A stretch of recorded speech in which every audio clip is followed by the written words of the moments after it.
Hi everyone, welcome to SEO Cashflow. Miriam, how are you doing? Hello, hello. I'm excited because this one is going to be short and sweet. I want to So, talk about emails. email. So, what do you want to talk about email specifically? I have no idea. Well, Tell me. everyone is stressed out. Everyone hates emails. Do you like emails? I No. Huh? tolerate them, You but I don't like the spam I receive every day. unleash or unlock your blah blah blah ChatGPT link building emails now. Oof, oof, I Yeah, get too yeah, many of yeah. those.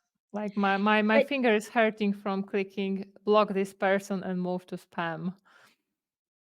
yes, but this is also my LinkedIn reality. But sometimes, we Yeah. see ourselves and we're like, this meeting could have been an email. And then you receive the email and you're like, this email should have been a meeting. And Okay.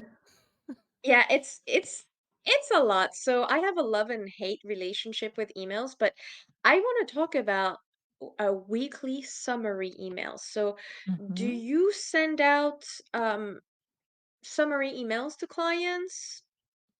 It really depends on the client. Sometimes I do, sometimes I don't.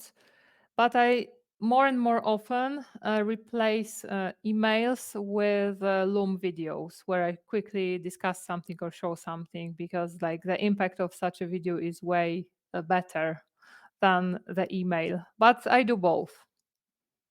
Okay, I do both as well, but I love the concept of a weekly email. So when I do this, if I do it for myself, it will probably be like done in a notebook instead of an email. But the concept of sending a weekly email is that it offers huge benefits, not necessarily for you, but for if you're an employee, for your manager, and if you're a consultant for your clients. Because when you send a weekly email summary, then you can highlight the achievements for the week and the priorities for the next week.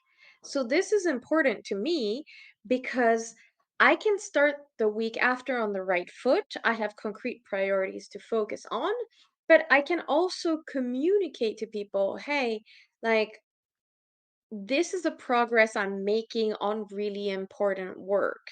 And it helps keep priorities like in check and you keep yourself accountable. You focus on the right tasks. And if you make it visible, there's nobody else to like email you or have a little meeting going, by the way, I need to add this onto your list. I'm sure you're available. It's like, no, you get to make the invisible visible with an email. So I really, really like this. And this also means that you're giving people a chance to get back to you and give you feedback instead of just giving you work.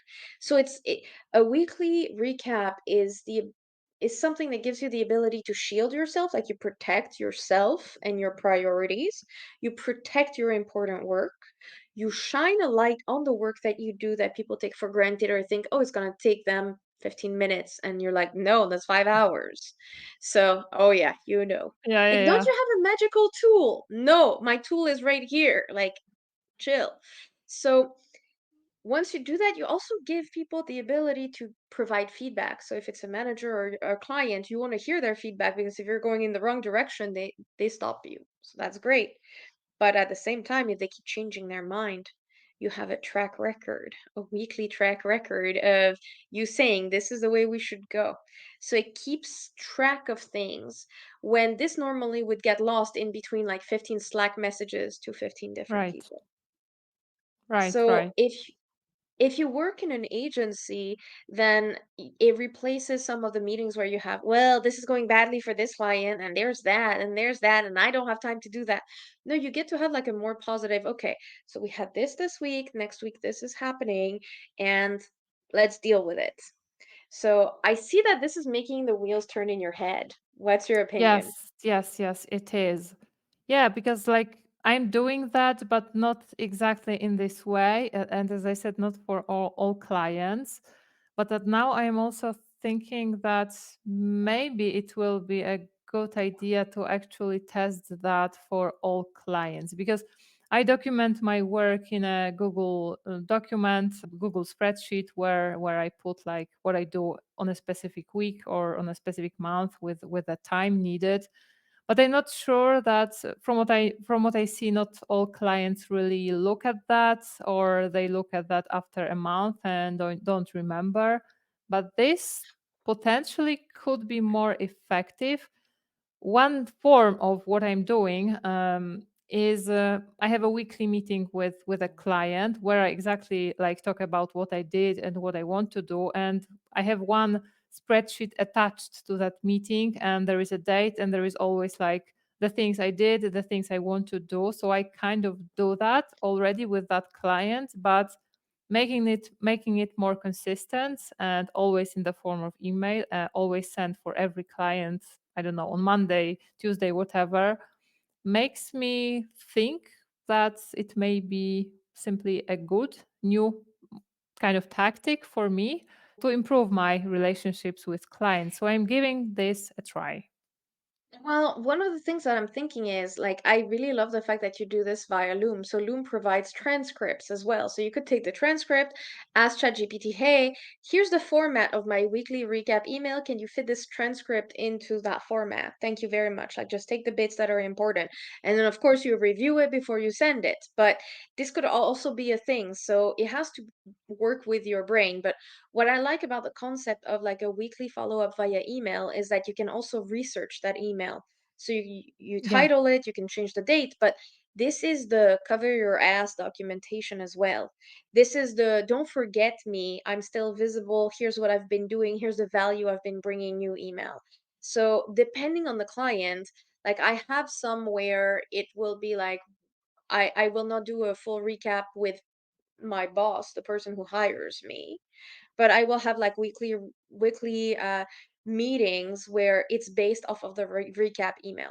Like they pay for that time Yeah. because they ask me questions, etc. But you see how that like weekly recap fits into whatever else you're doing as well. It helps them prepare for the meeting. It helps quite a few things. So depending on how you operate, I still think that a weekly recap can work for you.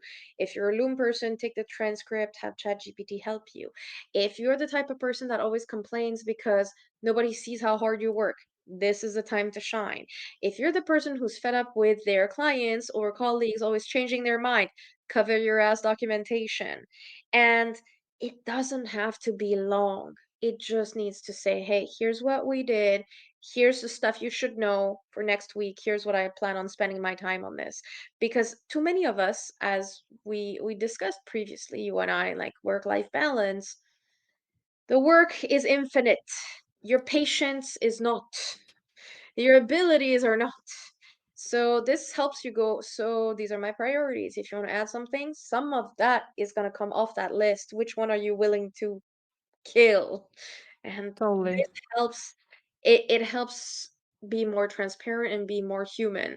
So to be considered, maybe this can also take a Slack format if somebody is like full on working in Slack, but the spreadsheet that you describe where you say everything you're going to do and how long it's going to take, I want to hire you now because I have some, but not all clients. I don't do that for all clients. And it feels like you have such a process going. I'm more of a artiste where I just go, "Hey, we did this. I don't even know how long it took, but this is the payoff." Like it fits different personalities and different Totally. approaches. So, yeah, that's it. That's all I had. I still think like if anybody sends like recap emails to clients regularly, whether it be once every week, every 2 weeks, every month, if you can like share your template, like that would be awesome. I'm very curious. Yeah. Yeah, me too. Me too. So, Miriam, I think that's all for this short episode. Thank you. This is a brilliant idea, and I'm pretty sure our viewers will like it and probably test it out. And I will test it out as well and share my I results. I will say that this meeting couldn't have been an email, though I'm glad we had it. Yeah, totally. Okay. So, thank you, Miriam, and thank you, Thank everyone. you. Bye.